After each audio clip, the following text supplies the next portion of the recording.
శ్రీమాత్రే నమః. శ్రీమాతృకకు సుస్వాగతం. ఇది అమ్మవారి గురించి మనం మాట్లాడుకునే పవిత్ర వేదిక.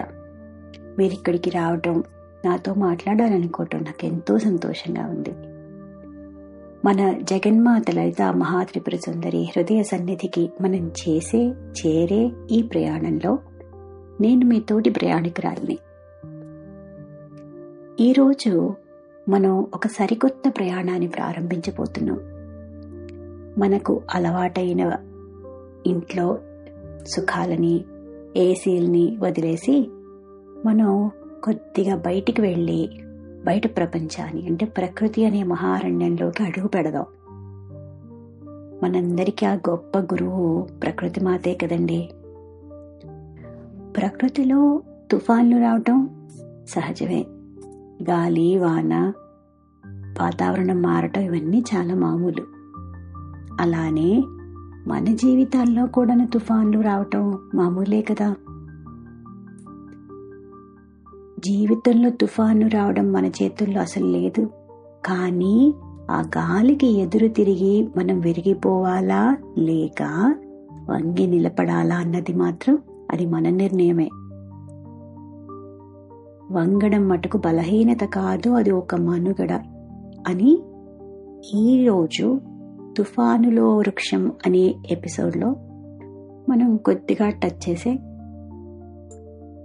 కృషి చేద్దాం. తుఫాను వచ్చినప్పుడు ఎలా ఉంటుంది వాతావరణం? చాలా వింతగా మారిపోతుంది. ఎప్పుడైనా గమనించారా? ఆకాశం రంగు మారుతుంది, గాల్లో వేగం పెరిగిపోతుంది, చెట్లు కూడాను ఒక భయంకరమైన ఏదో లయతాండవం చేస్తున్నట్టుగా నృత్యం చేస్తూ ఉంటాయి. ఈరోజు ఆ తుఫాన్లో ఉన్న వృక్షాల గురించే మనం మాట్లాడుకుంటున్నాం.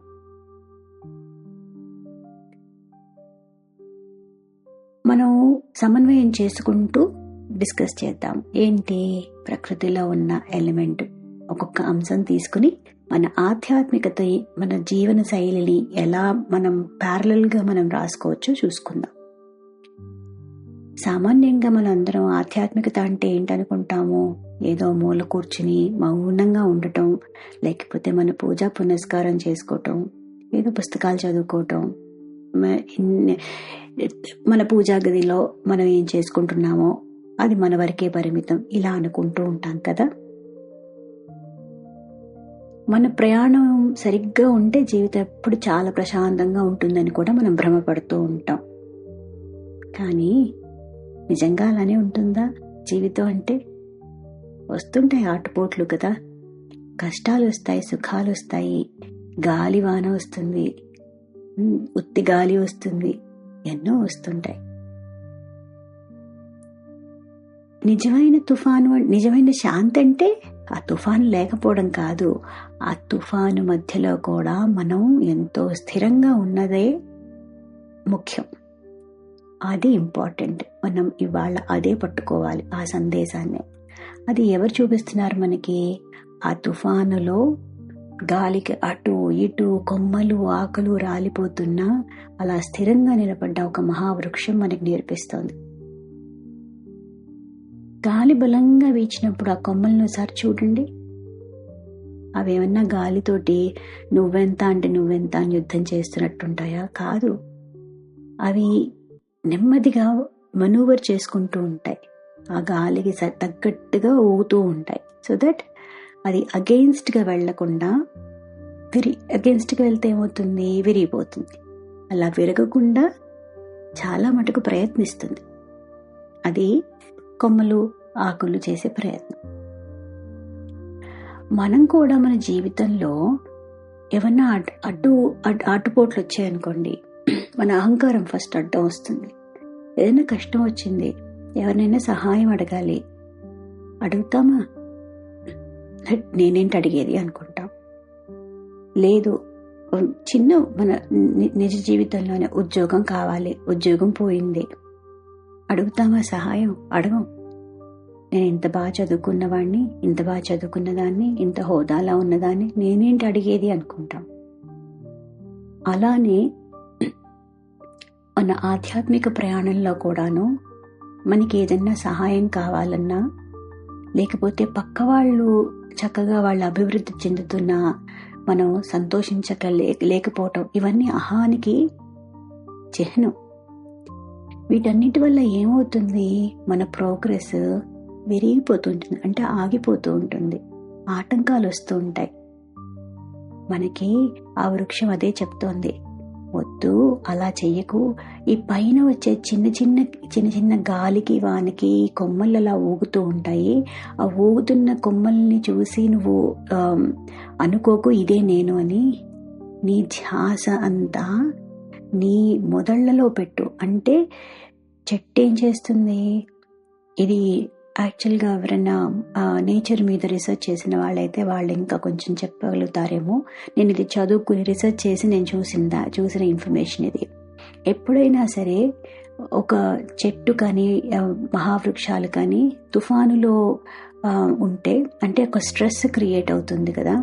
ఆ స్ట్రెస్ క్రియేట్ అయినప్పుడు అది ఒక స్ట్రెస్ వుడ్ అని ఒక బలమైన నారని క్రియేట్ చేసుకుంటుందిట. అది ఏం చేస్తుందంటే అది ఇంటర్నల్ షీల్డ్ కింద పెట్టుకుంటుంది.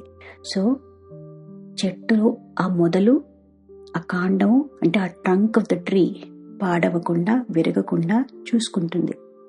మనం కూడాను సపోజ్ మనకి ఒంట్లో బాగాలేదు, మనం ఏం చేస్తాం, మందు వేసుకుంటాం. ఎందుకు, మనం కూడాను ఆ బ్యాక్టీరియా నుంచో వైరస్ నుంచో ప్రొటెక్షన్ కోసం మనం స్ట్రాంగ్ చేసుకుంటున్నాం. ఇది కూడా అంతే చేస్తుంది. సో మనం ఆధ్యాత్మిక చింతనలో కూడా ఇదే చెయ్యాలి మనకి. కాకపోతే దాంట్లో క్యాప్సూల్స్ టానిక్లు ఉండవు. ఏంటి ఉంటుంది, ప్రత్యాహారం. ఏది జరుగుతున్నా, బయట జరిగే గోల, ఆ గాలివాన, పెను తుఫాను ఏది వచ్చినా ఆ కొమ్మలు ఆకులు లాగా రెపరెపలాడకుండా మనము నిశ్చలంగా, అంటే మన మనోభావాలు వచ్చే గాలికి వానకి రెపరెపలాడకుండా మన మొత్తము ధ్యాసని అంతర్ముఖత్వం చేసుకుని ప్రత్యాహారం అంటారు. ఆ ప్రత్యాహారం ధారణతోటి మన ఫోకస్ అంతా ఇంటర్నలైజ్ చేసుకుంటే ఆ బయట జరిగే ఏది కూడాను మన ఎఫెక్ట్ చేయదు. అది ఈజీయా కాదు అసలు, కానీ ప్రయత్నం చేస్తే అది అచీవబుల్. అది అన్నిసార్లు మనం సక్సెస్ అవ్వలేము, కానీ మ్యాక్సిమం అవ్వగలుగుతాం మనం.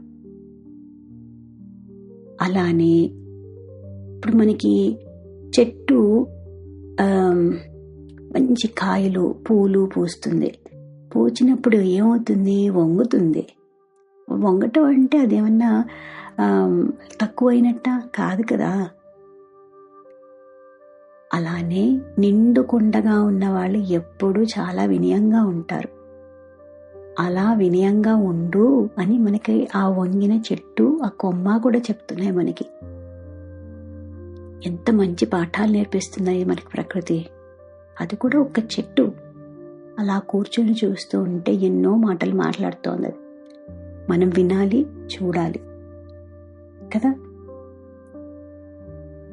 మనం కూడా మన తుఫానికి ఊరికినే కదిలిపోకుండా, జీవితంలో వచ్చే తుఫానికి ఊరికే కదిలిపోకుండా, మనం అహంకారం వీడి కొద్దిగా వినయం చూపించినా ఏమీ పర్వాలేదు అని ఒక మనస్తత్వాన్ని ఏర్పరచుకున్న రోజు, ఎలా అయితే ఆ మహావృక్షం తుఫాను, ఎంత పెను తుఫాను వచ్చినా కూడా కింద మొదళ్ళు వేళ్ళు ఆ భూమిలో పాతుకుపోయి స్థిరంగా ఎలా ఉంటాయో, మన మనస్సు కూడా అంతే నిశ్చలంగా నిర్మలంగా ఉంటుంది.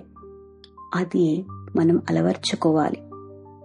అలా మీరు ఈ మహావృక్షం నేర్పించిన పాఠాన్ని ఆనందించి, అవలంబించి, అనుసరించి ఆలోచిస్తారని ఆశిస్తూ, ఆ లలితా మహాత్రిపుర సుందరికి, గురుతత్వానికి, మనతో ఉన్న మన గురువులకి, మనకు సహాయపడుతున్న మన కుటుంబ సభ్యులకి సదా శిరస్సు వంచి నమస్కరిస్తూ శ్రీమాత్రే నమః.